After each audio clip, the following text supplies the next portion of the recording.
اگر تو خونت موش داری و میخوای از شر موش خلاص بشی و حیوان خونگی هم داری و نگران حیوان خونگیتی که اگر خدای نکرده مسموم بشه چیکار کنی، تا آخر این ویدیو با من همراه باش.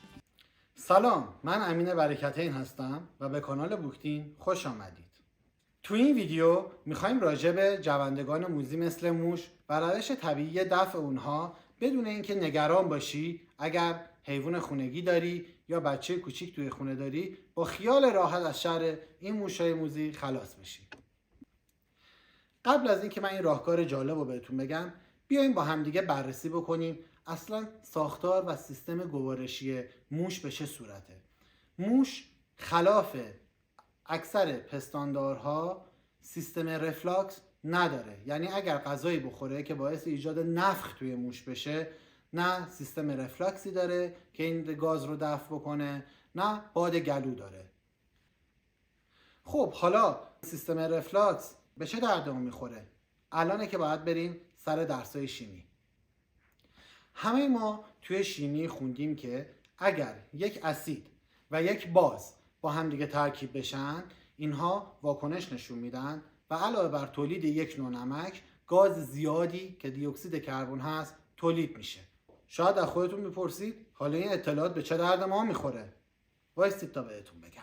حالا بریم سر شیرین ترین و جذاب ترین قسمت این ویدیو، برای دفع موش چه کار کنیم. 1 قاشق چایخوری جوش شیرین، 1 قاشق غذاخوری شکر و 1 قاشق غذاخوری آرد. اینها رو با هم ترکیب میکنیم، خوب میکس میکنیم و میذاریم اون جایی که شما اون موش رو دیدید. حالا چه اتفاقی میفته وقتی که موش میاد این ترکیب شما رو میخوره؟ وقتی که موش این ترکیب شما رو خورد، وقتی جوش شیرین به معده موش میرسه، باعث ایجاد تولید گاز میکنه، چون واکنش میده با اسید معده موش. و قبلا هم با هم گفتیم چون موش سیستم رفلاکس نداره، نمیتونه از شر این گاز خلاص بشه و این گاز بیشتر و بیشتر و بیشتر و بیشتر میشه توی معده موش و باعث میشه.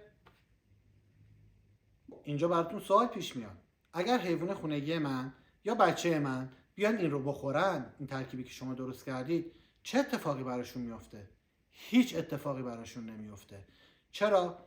کلا سیستم گوارشی پستانداران به این صورته که وقتی که شما نفخ میکنید یا غذایی میخورید که باعث ایجاد نفخ میشه، چون شما سیستم رفلاکس دارید، به راحتی میتونید از شر این گاز خلاص بشید. اگر بچه‌تون یا گربه یا سگ که داشته باشید توی خونه این رو بخورن، خیلی راحت میتونن از شر اون گازی که ایجاد شده توی شکمشون راحت بشن. مرسی که تا انتهای این ویدیو با ما بودید و امیدوارم که این مطالبی که برای شما گفتیم برای شما مفید بوده. لطفاً لایک و کامنت یادتون نره.